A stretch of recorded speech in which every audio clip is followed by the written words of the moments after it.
Thank you so much, Michael, for talking and coming again on the show with Buddhist News. And this is an official interview with you. And how are you, Michael? Doing well here in beautiful South Carolina in the United States of America. Yes, and on your social media platform, you're really active on Cambodian people, and you talk a lot about Cambodian need peace, Cambodian people, respect to the ceasefire and whatever, and Cambodia don't want to make any conflict with any country in the world, and Cambodian people want to nominate Nobel Peace for Donald Trump, whatever like that, and you went many places, in USA, and talking to Cambodian people, and also doing raising fund for Cambodian children for education along Cambodian border. Michael, I really want to know why you sing a lot about the Cambodian people, and do you miss Cambodian people? Absolutely. In fact, there's a phrase I'm working on right now. Let me see if I say this right. Kim Nut Kim Jung Joy Kamai. So I miss Cambodian people. ខ្ញុំនឹកខ្ញុំចង់ជួយខ្មែរ Yes, yes. Thank you Each so day much. I learn a new word or new phrase. I try my best. But Yes. yes, well, I'm here first and foremost, not for any government, but to stand for the people, of Cambodia who are find themselves in the midst of a crossfire between Thai forces and Cambodian forces, and they're victims of crimes that have been committed. But my mission is simple. Right now, it's to help rebuild Cambodia. I want to do everything that I can to help rebuild the 6 schools that have been devastated by Thai forces. 2 of the schools have the roof completely collapsed and caved in. And as you know, and as the world knows, in time of war, it's forbidden on every international law, every law that it can exist at any criminal court. You're not allowed to bomb or harm children or schools. And that was clearly done. And so I'm on a mission to raise awareness about the Cambodian-Thai border conflict, while at the same time, while I'm bringing awareness through my active journalism and reporting in the news, and trying to hear from all sides so I can be fairly and accurate. I want to help the people that's most vulnerable, and those are the children. So we launched our fundraising efforts. Happy to report that we have a small partner with the morning show. They raised $15,000 to date from Cambodian side. And from the American side, from the GoFundMe page, we raised $15,000. So organically, we're at the same number reached, and we're at $30,000 in the past week since our beginning of our launch. And like you said, I have been campaigning rallies for peace. We started our first stop in Spartanburg, South Carolina. We had over 1,000 attendees. We also just wrapped up a tour in Atlanta, Georgia. In just 3 days, without any planning at all, we had over 600 attendees and raised about $5,000. And every day I got a call from Paris, from France. They want me to come out and speak and raise money for the schools. I've received calls from Montreal. We have my community in Montreal, Canada, Long Beach, California, in Lowell, in Boston, Massachusetts. We also have calls from Philadelphia. We have a big Khmer community. I mean, almost every part of the world. And I told the community, look, I love you all, but I mean, if I respond to every single speaker engagement, I'll be booked out for the next 3 or 4 weeks, every other week. And I'm even getting calls to come to South Korea, Japan, Australia, also Australia, right? Yeah, the Cambodian community, 17 million people are all having one voice. and that voice is crying out, we want peace. Michael, yesterday, Cambodian Thais again, Thai soldiers make conflict with the civilian people, Cambodian civilian people in Samang, and they use slingshot and they use gas bomb. I think you got that information and you have posted on the social media platform. From your side, what do you think about that, Michael? Well, I recently partnered with the European and the Daily Goat of the United Kingdom, and they awarded me with full press credentials, including as an acknowledged active journalist, which I'm very touched and honored. Being an American and to have an impact in Europe was something unexpected and unplanned.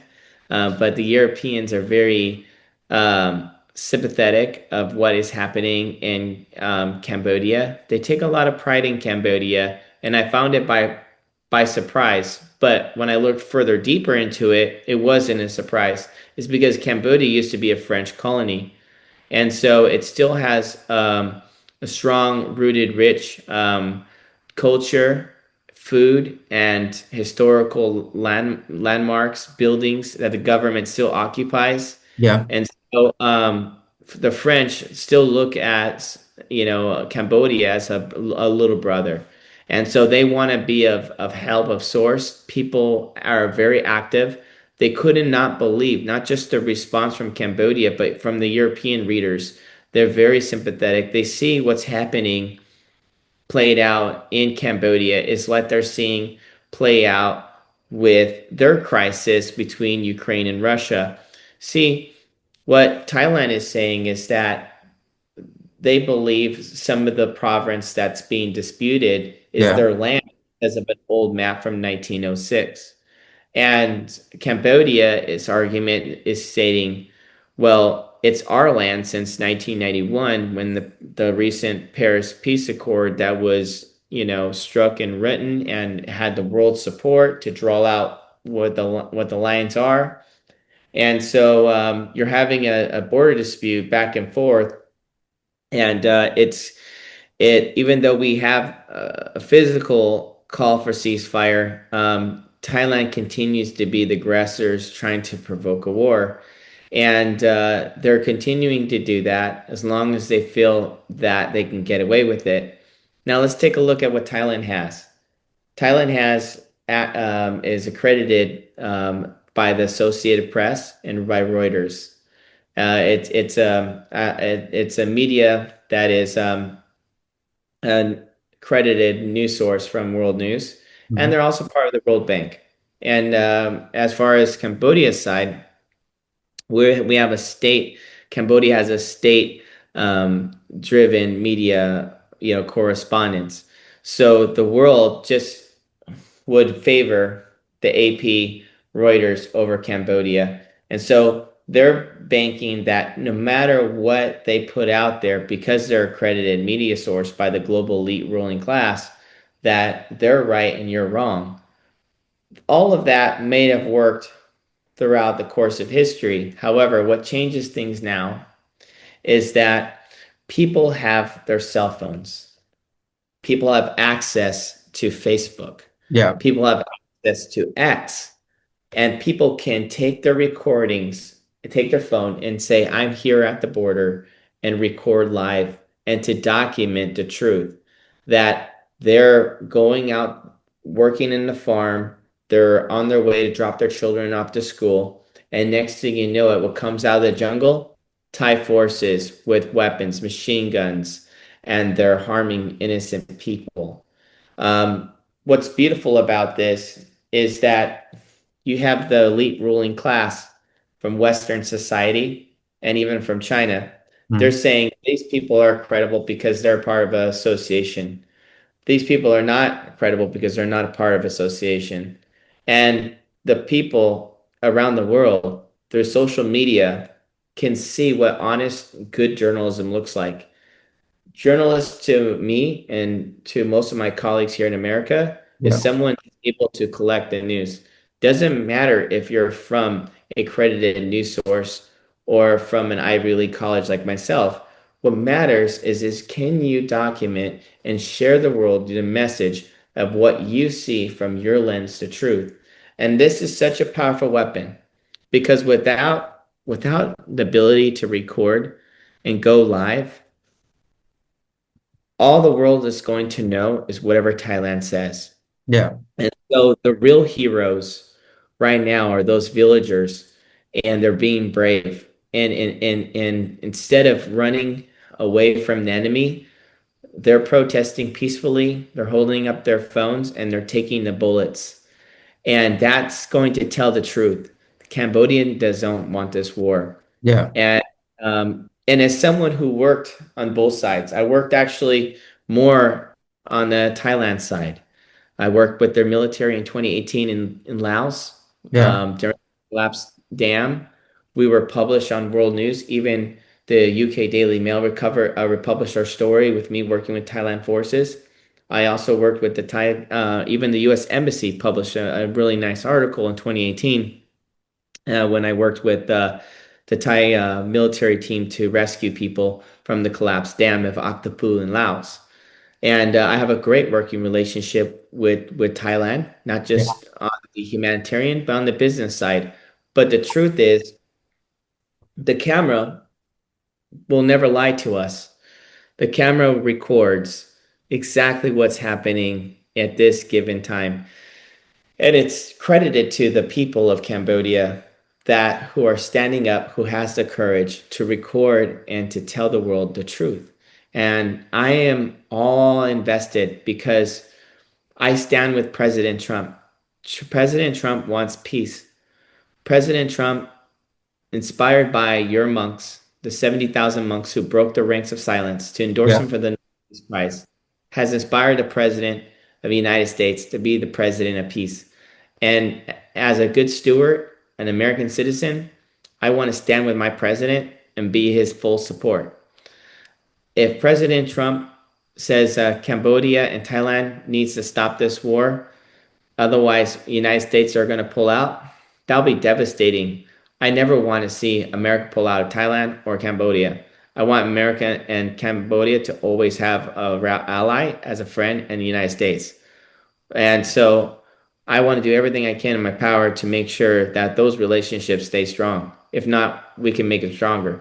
So I love everything about the Southeast Asians. I've been to Laos, Cambodia, Vietnam. I've been to Thailand. I was an English teacher in Taiwan 20 years ago. So like I said, I spent my whole entire career throughout Asia, and I have a heart for the culture and the community love, and the Buddhist temple is so beautiful. But again, my mission is clear. I always, not in life. You shouldn't always chase money, power. You should chase peace. And I feel that this is one of those historic moments where not only we can be part of something that's greater than all of us, but to me, when my last trip of experiencing Cambodia, I've never experienced the most loving, kind people you'll ever meet in the world. Yeah. And and and why not be a part of a team that can reshape an image of a country? Yeah. When you ask anyone outside of Cambodia, what do you know about Cambodia? Of course, they're going to say, oh, don't they have the wonder of the world, Angkor Wat? That's true. What do you think about Cambodians? Oh, I hear it's very dangerous. There was a ghost mountain, 2 genocides, 3 million people dead. First, they killed my father. Mm. Wasn't there an actress that came there and adopted children, and then she almost got killed? And all of these negative anecdotes of just Cambodia. But now, with this platform, I think the truth can finally be revealed about Cambodia. Cambodians are loving, safe. So right now you try to give one more positive side about Cambodia to the world. Yes, and yesterday's the Cambodian government, the public officially statement after Cambodian Thais make a conflict again along Banti Minchai province, Ochiros and Puminchai village, and Cambodian government call on international organization and call on Asian, call on USA and all countries in the world to and pressure to try to respect a ceasefire agreement, because we have ceasefire agreement, we have GBC General Meeting agreement, we have JBC, and we have so a lot of meeting between Cambodia and Thai after ceasefire agreement at Malaysia between coordinated by Anwar Ibrahim, and at that time Prime Minister Hun Manet and acting Prime Minister of Thailand, they signed on that agreement. But later on, the agreement still on the paper, but the act out Thai military still try to invade and try to use slingshot, bomb gas, and whatever to stop Cambodian people. Because after Thai soldier, they try to invade, they try to pushing out civilian people, live from their home, destroy their home. And right now, many international observers that they check around. But from your side, what is the key important Taiwan from Cambodia? So to understand your question, what is the key successful, what needs to be done to bring peace, right? To bring the guns down? Well, we need bold leadership. We need people that's going to speak up and stand for truth and make a decisive decision. To be a leader, you have to take on the responsibility of understanding and being secure with yourself that not everyone's going to agree with you. And right now, the problem with world leaders is everybody's trying to be everybody's friend. But sometimes you have to be a parent and you have to tell someone, you're right, you're wrong, time to stop. Otherwise, there's going to be consequences. And right now, with the trade war being in effect, a lot of people are waiting to see how President Trump is going to respond. They're waiting to see how the EU is going to respond. They're waiting to see how China is going to respond. But because these leaders, I think all of them, besides Trump, have been very weak to respond or how they respond, other than we're just actively observing or actively monitoring the situation, the crime is going to continue. The breach of ceasefire is going to continue because Thailand has a lot to gain from this war. If they take this land, there's rare earth minerals in the ground that can be sold for billions of dollars, and they can become very wealthy. So even if they were to, cause a war and get slapped with sanctions temporarily, let's say even 1 year, 2 year, 5 years of a punishment, if they occupy certain lands or certain territory or have access to certain water, well, they'll make back their money in tens of billions of fold doing deals with China and possibly even the United States. And so what needs to be happen is we need bold leaders to stand up and take it on. But Cambodian leaders stand up for peace, and Cambodian people also call on for peace. And we have a lot of meeting between Cambodian Thais leader. Yeah. So the meeting has been a reach where, what was been said between Cambodia and Thailand, and I met with Congress and I interviewed some members of Congress who has been actively working behind the scenes with the dispute. They're saying that both have now agreed that they will take this to international court to settle dispute. Yeah. Right? Yeah. However, we're still seeing problems on the border. And the reason why we're still seeing on the border is because when Thailand goes to court and saying this land from this line over is ours, well, they're going to have a very hard argument, a hard time argument saying this territory is their territory when Cambodians eat, sleep, work, live there for the past 21, 22, 50 years, right? And there's not a single person that speaks Thai in sight. If even though they agreed to come together and to solve this dispute in court, you don't go to court and say, that house is mine when in fact someone else lives in it for the past 50 years. You'll lose your case. And so I believe what I'm alleging, what I'm researching in is that they want to make their argument and reclaim territory and say this is ours. But it's not. You just stole the land from innocent people who doesn't have the ability to defend themselves. And that's exactly what's happening. It's called, what we call in America, it's called papering the trail. When you know you're guilty for something, you start papering evidence to make you look like you're innocent. So what they're doing is they're out there saying, these poor villagers, uneducated of the truth, uneducated of the real maps that's been drawn, backdating since 1906, having total disregard of the 1991 peace accords. They're going to say that these uneducated people are actually living on our land and they don't have the right to be there. Therefore, we have the right to, by any means and all peaceful means and aggressive means, to push them out of this territory because this territory belongs to us. This is their argument. And when they set up the barbed wire and the tires and the infrastructure, and they reclaim that land, now they can go back to the international court and say, well, this land is ours. But that's not the case because the people of Cambodia has been there for a long time.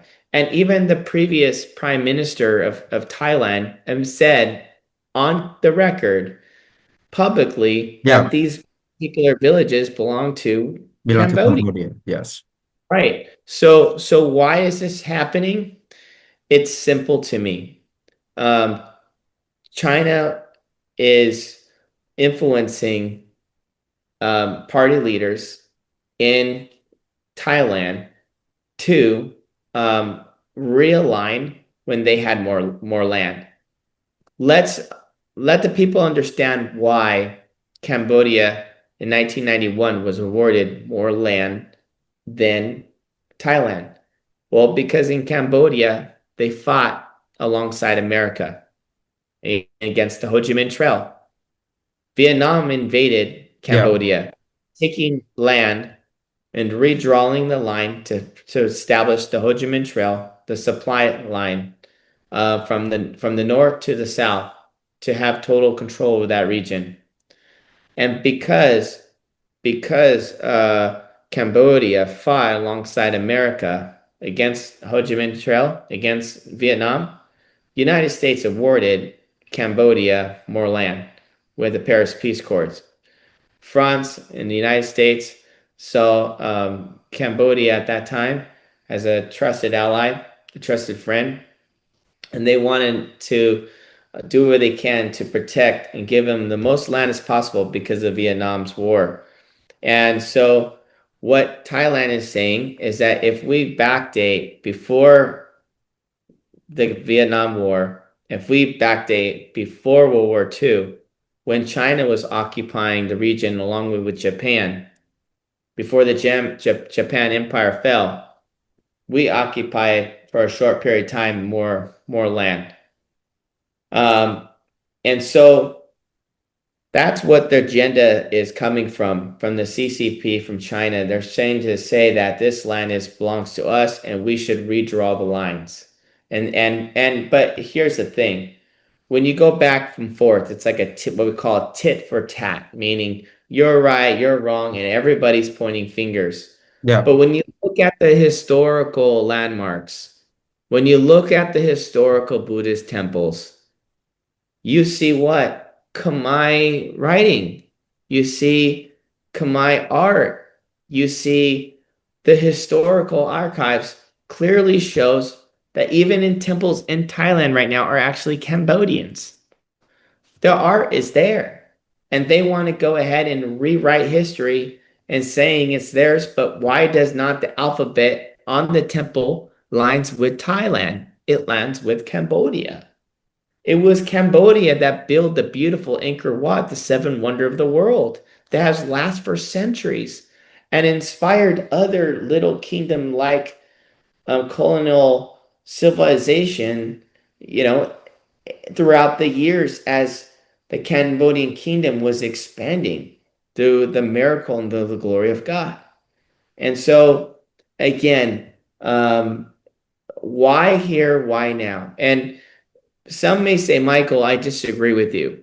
Well, Beijing just announced from China that they're going to carry out military exercises and training from the Chinese forces, and along with the Thai Air Forces, are going to conduct military training and how to protect Thailand. Do you really believe we need to have China training Thailand to how to use fighter jets to attack? Now, who are they going to attack? They're going to attack Cambodia. So the real question is why is China doing that? It's nice to see China give $3 million. I'm happy. Even as an American, I'm happy to see that. It's great to see that they're saying that they're going to play a role in helping Thailand. But that's all. But some idea they say that China just want to test the power of the Thailand military. They don't want to train Thailand to invade Cambodia. Well, if you want to believe that, I think. What do you think about that idea? Some guys they say like that. I mean, if you want to believe that, then I'm sorry, I have to say it as it is. You're naive. What's happening here is you have a military, a fully armed military with machine guns, bulletproof jackets, vests, fully loaded armor vehicles, and they're approaching a village that has bamboo sticks and not even bamboo sticks. They just chop down the tree and they're trying to protect. Yeah. All of a sudden, now Thailand has to have a joint military exercise with China. You know what that does? It puts fear. Puts fear in all those little people, all the villagers that have fear, because they just saw an F-16 fighter jet come in and bomb their village, bomb their homes, bomb their schools. Bomb the Buddhist temple or something. China is now practicing. That's terrifying for these people. And so I don't find it to be, I think it's an inexcusable call of training. If anything, to what China should do is call off the training immediately, because they don't want to send a message to escalate aggression. Number one, China needs to also tell Thailand exactly what President Trump's doing. If you continue this war, we're stopping all of our business relations. We're stopping all trade.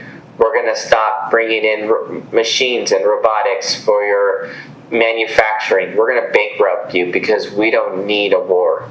We don't need a war. And China is supposed to be more alliance with Cambodia, not Thailand. I mean, China has a stronger relationship with Cambodia. But why isn't China not fully exercising their power to bring peace? And that's a problem. And I know that a lot of people are going to be very circular in how they go about, but as an American, when you advocate for a special interest or a special idea or a special group or a special cause, you want everybody to come and fight for you. And Michael, you talk a lot of positive side from Cambodia, and I'm really appreciate for your support it, and you spend a lot of time for Cambodian people. And one more point is, you plan to come to Cambodia again, right?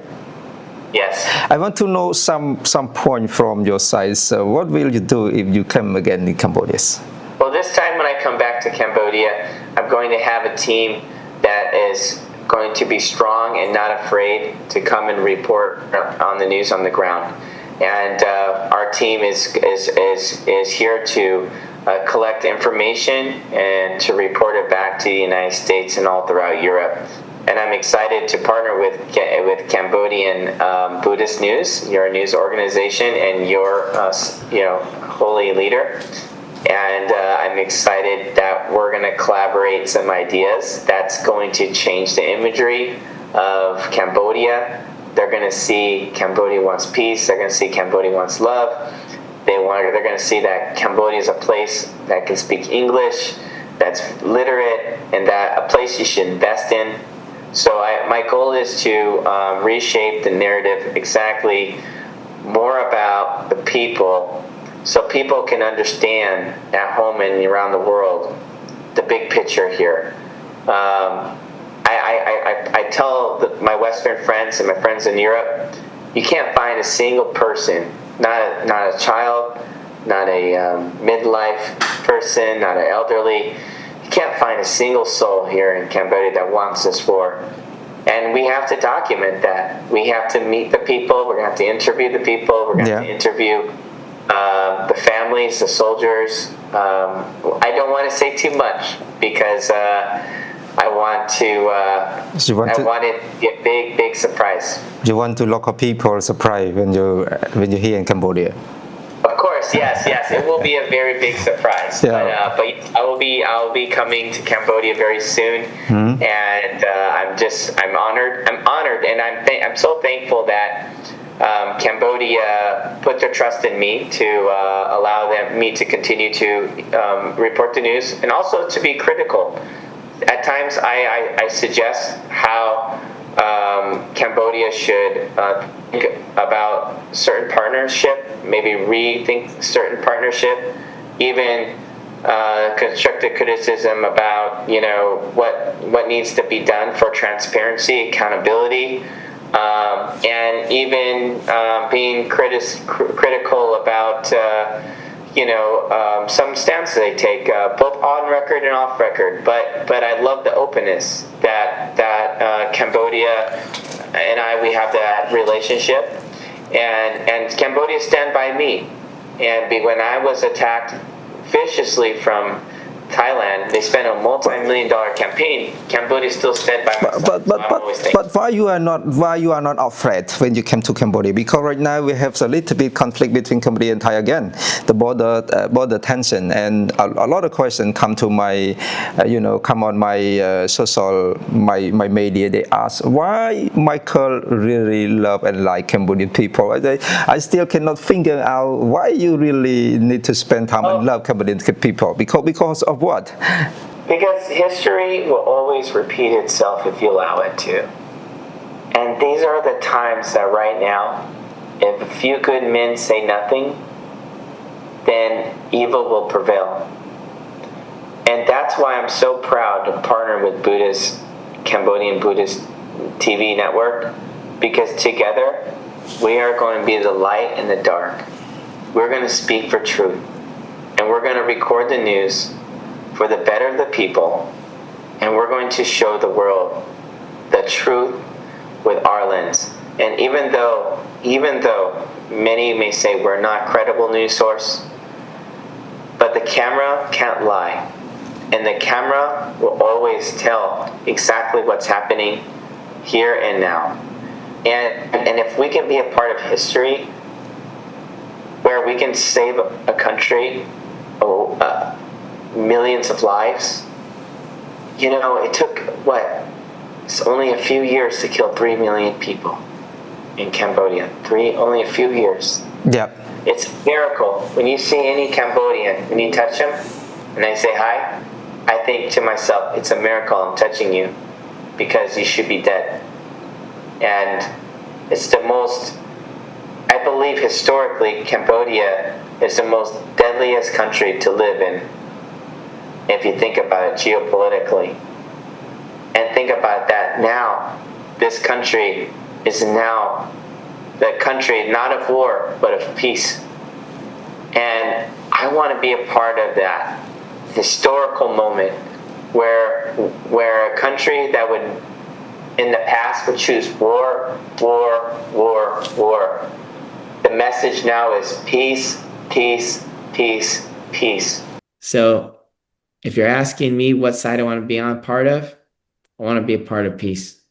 That's why I am not afraid. Because if harm were to come my way, or if my life were to end, I would want people, and I would want my kids and my grandkids, and I want my family and my friends to see me walking alongside the most holiest monk in the world and championing peace. You are not afraid when you came to Cambodia? Never. How can I be afraid when God's in my heart? How can I be afraid when I have peace? Peace is something that you can't buy. Peace has to be self-assured in your body, in your mind, in your soul of who you are as a person. And if you're telling the truth, and if you're there on the right side of good, you're only going to see and feel and embrace good. But if you're on the side of evil and bad, you're only going to see and embrace evil. And so for me, I know I'm walking in the side of truth. When I was in Cambodia the last time, you remember the ambassador that was with our group, my translator, the ambassador from the Philippines, and he was ambassador to Laos. Remember, he was in my group, my delegation. Well, check this out. His brother is a monk in Spartansburg, South Carolina. I had no idea. He was with me with Soy Sapip the whole entire time. Yeah. When I came back to America and I gave my speech, he pulled over and said, Michael, you were with my brother the whole time you were in Cambodia. He's my brother, my blood brother. I said, really? So think about it. How is it that I can go to Cambodia and my main translator for my whole entire trip, right, who helped me every day? Jutana. Yeah, Chetana. Yes. And I go back to the United States and I meet his brother that he hasn't seen in years and who happens to be a monk. Mm-hmm. It wasn't planned. And what's the odds? What's the odds that his brother, being a monk in Spartansburg, South Carolina, Spartansburg is an hour drive from my house.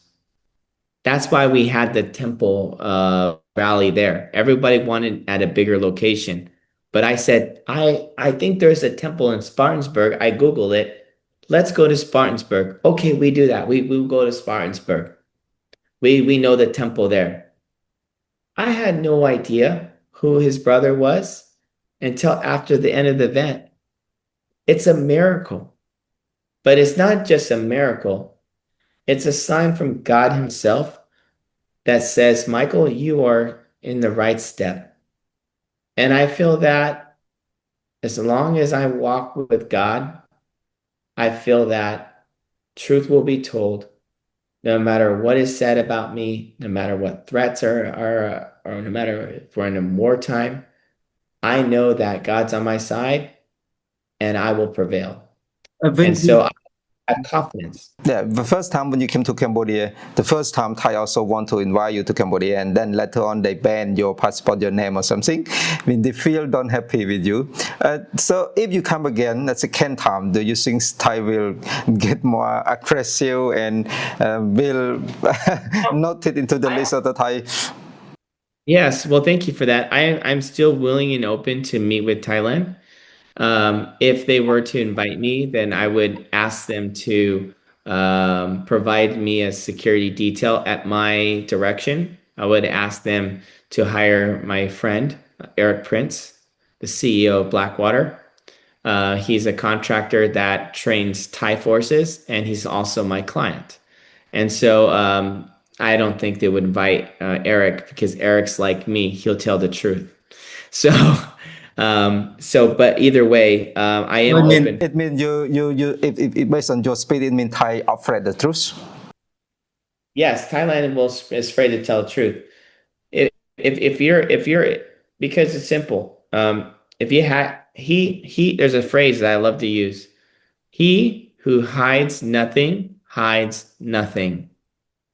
He who hides nothing hides nothing.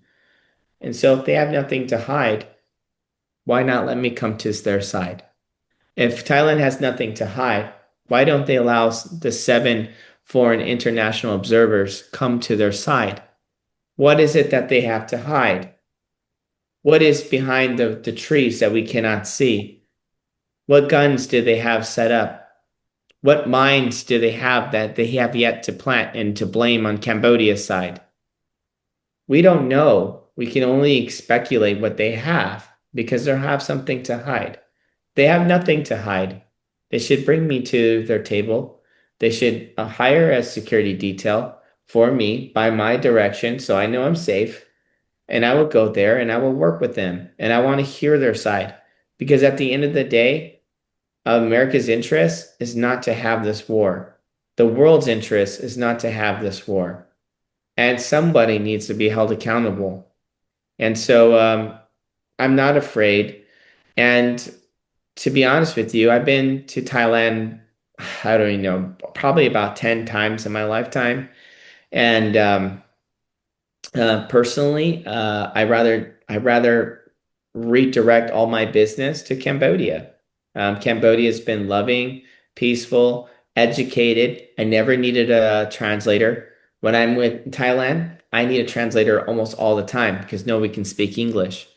And so, and the food is good in Cambodia. The weather's nice, and it's safe in Cambodia. I never have to worry about somebody stealing money. I never have to worry if I'm talking to a boy or a girl. You know, it's unfortunately it's a much better place, and so I feel it's not a loss for me. I want to continue to after this war. I want to continue to work on my relationship with Cambodia and bring business to Cambodia. That's the next phase as soon as we can bring a peaceful result. Thank you so much. What is the last your ideas before you come to Cambodia again? Yes. So in the meantime, obviously, always follow the laws of your government. But if you ever feel you're in harm's way, you see someone from Thailand that could be a threat, could harm you, could harm your family, your best defense weapon is your camera. Go live and record. It's important that you protect yourself and protect your family, protect your village, because the Thai forces will not shoot you, or they'll stop shooting you as long as you're recording.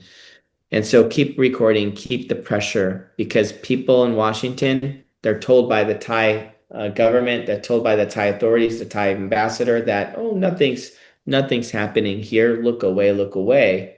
But as long as you record, then the politicians in Washington and around the world cannot look away at what's happening.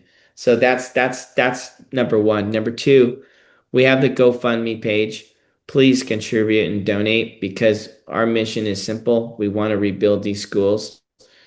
You know, you think about put your life into these families' shoes. Think about it. If you have your son or your daughter, you have to drop them off at a school where Thai forces dropped a bomb because they believe that school belongs to them. And that's devastating for a family because when they let their children off, when they walk their children to school and they allow them to go to school, they have to think in the back of their head, is this the last time I'm going to see my son? I'm going to be seeing my daughter?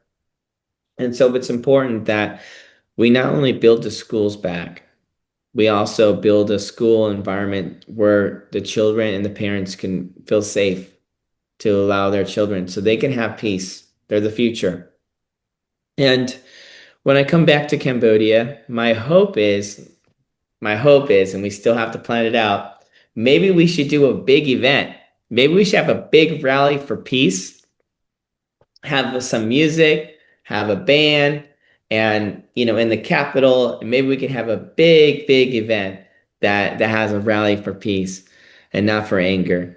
And my hope is to bring the love and joy that you have brought in my life, and I'm just excited to return back. I'm so happy. I obviously, I work every night, around the clock to try to collect information to get the news out. I can't sleep. So hopefully when I go to Cambodia, I can finally sleep because I feel like I'm at home. Thank you so much, Michael. Thank you so much for your time, and thank you so much for your heart's kindness to Cambodian people. And I hope we will meet each other again soon. Will do. Thank See you. you downrange. Chiem ria. Chom Rep Lia.